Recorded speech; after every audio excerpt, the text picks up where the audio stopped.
ఏదో sub critical టెక్నాలజీలో ఏదో ప్రపంచం ఆగిపోయింది. దేశంలో ఎందుకు ప్రపంచం అంతా వాడుతున్నది సబ్ క్రిటికల్ టెక్నాలజీ. ఈ మధ్యనే కదా కొత్తగా రూల్స్ తెచ్చుకుంది, కొత్తగా మార్చుకుంటున్నది. ఏం చెప్పున్నది చట్టంలో? పాతవి సబ్ క్రిటికల్ టెక్నాలజీలో నిర్మాణం అయింది, బట్ సమయం అయిపోతే మళ్ళీ పెట్టొద్దు, కొత్తవి పెట్టుకోండి, కొత్తవి పెట్టేప్పుడు సూపర్ క్రిటికల్ పెట్టండి. 2017 లోపల పూర్తి చేయగలిగిన ఉంటే సబ్ క్రిటికల్ పూర్తి చేసుకోండి. చట్టంలో ఉంది. దాని ప్రకారమే వాళ్ళు 2017 మార్చి లోపల మేము ఇస్తామన్నారు కాబట్టి మనం తీసుకున్నాం. ఈ విషయం అసెంబ్లీలోనే చర్చ చేసి మీకు చాలా సందర్భాల్లో మీకు జ్ఞానోదయం కలిగించిన.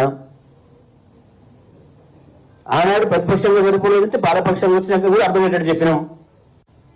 ఇంకా మాకు అర్థం కాలేదు, అందులో ఏందో ఉంది భూతం దయ్యం మాకు అర్థం కావట్లేదు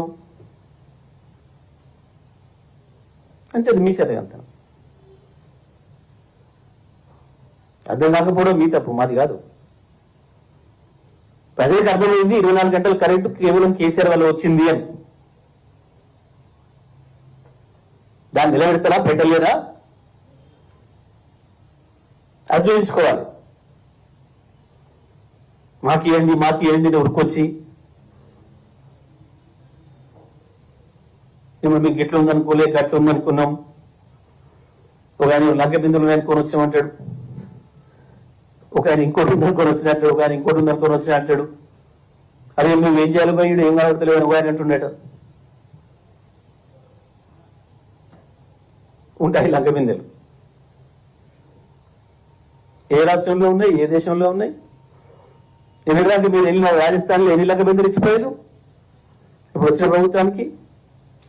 ఈ ఛత్తీస్గఢ్లో ఎన్ని లంక బిందెలు ఇచ్చారు?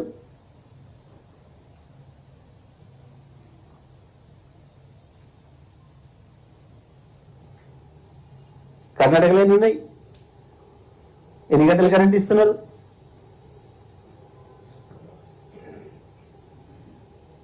భారతదేశంలో 24 గంటలు విద్యుత్తును అన్ని రంగాలకు ఇస్తున్న ఏకైక రాష్ట్రం తెలంగాణ. 24 గంటలు రైతాంగానికి ఉచితంగా ఇస్తున్న రాష్ట్రం తెలంగాణ అని ఛాలెంజ్ చేసాం ఎన్నోసార్లు.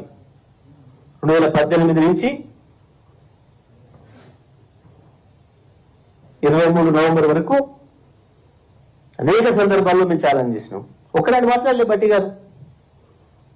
ఇస్తే మాట అసెంబ్లీలో 5 ఏళ్ళు ఒక్కరోజు మాట్లాడలే.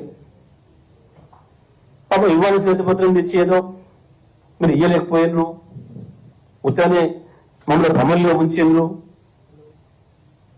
నువ్వు కూడా మీ ఇంట్లో కరెంట్ లేకుండా చీకట్లో వండుకొని మేము చెప్పినట్టు లైట్ ఉంది నాకు ఏసీ ఉంది అని భ్రమంలో ఉన్నావా? మీరు మీ సీఎం గారి ఇంట్లో 24 గంటలు కరెంట్ లేకుండా మా కేసీఆర్ చెప్పిండు కాబట్టి ఉన్నది అని అనుకోని నిద్రపోయిందా? ఆ రోజు ఎందుకో మాట్లాడలేదు. ఏదో మా ఇంట్లో కరెంట్ లేకుండే రాత్రి ఏసీ లేక మేము నిద్రపోలేదు అది చెప్పలేదు.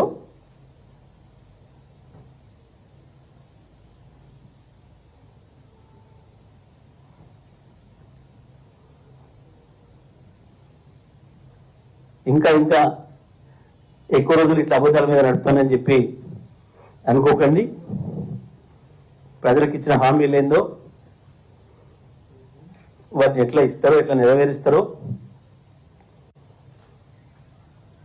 ప్రజాపాలన పేరు మీద అప్లికేషన్లు పెట్టమన్నారు.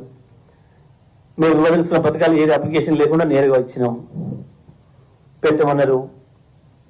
ప్రజలు వచ్చి మమ్మల్ని అడుగుతున్నారు, సార్ అన్ని అడిగిరు కానీ మమ్మల్ని బ్యాంక్ అకౌంట్ అడగలేదు ఏంది? దాంట్లో బ్యాంక్ అకౌంట్ ఏమని ఇవ్వాలి ఎక్కడ? మరి మా బ్యాంక్ అకౌంట్ ఇవ్వలేదు, మాకు ఎల్లేస్తారు పైసలు అడుగుతున్నారు రైతులు.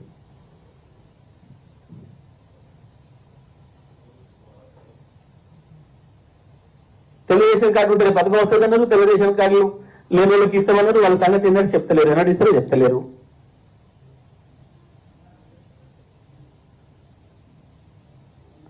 మరి దాంట్లో అడగవచ్చు కదా, తెలుగుదేశం కార్డు ఉందా లేదా, లేకుంటే లేదని ట్రిక్ పెట్టి ఉంటే ఉందా ట్రిక్ పెట్టి అని అడగవచ్చు కదా.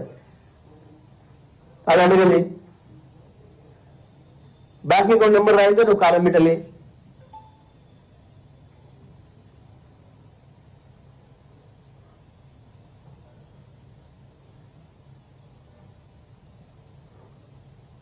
ఉద్యమకారులకు హామీ ఇచ్చినాడు, ఎఫ్ఐఆర్లో మీ పేరు ఉండాలని అడగలి, చెప్పలేదు. దాంట్లో ఎఫ్ఐఆర్లో పేర్లు ఉన్న వాళ్ళకే ఇస్తాం, జైలు ఊరలకే ఇస్తాం అని చెప్పలే.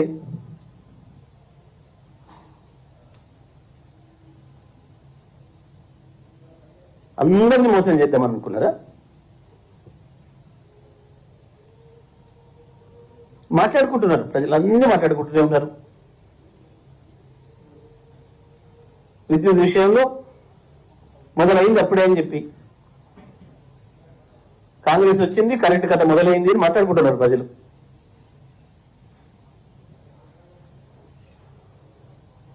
కేసీఆర్ లేని లోటు ఏందో కూడా అప్పుడే చూస్తూనే ఉన్నారు ప్రజలు.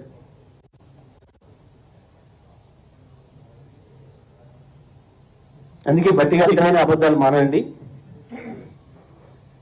అసలు విషయంపై దృష్టి పెట్టండి. ఏం చేయగలుగుతారో, ఎంత చేస్తారో,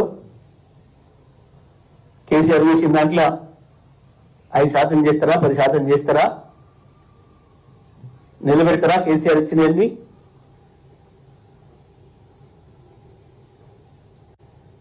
చేత కాకుంటే చేత పెట్టలేదని చెప్పండి, మాత్రం ఆటలేదు, మాకు అర్థం కావట్లేదు.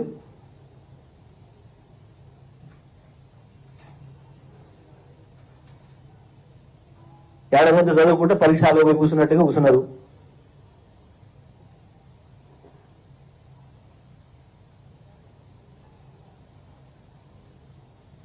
ఇప్పటికైనా అబద్ధాలు మాని పాలనపైన దృష్టి పెట్టాలని చెప్పి నేను ప్రభుత్వానికి, ఉప ముఖ్యమంత్రి గారికి కూడా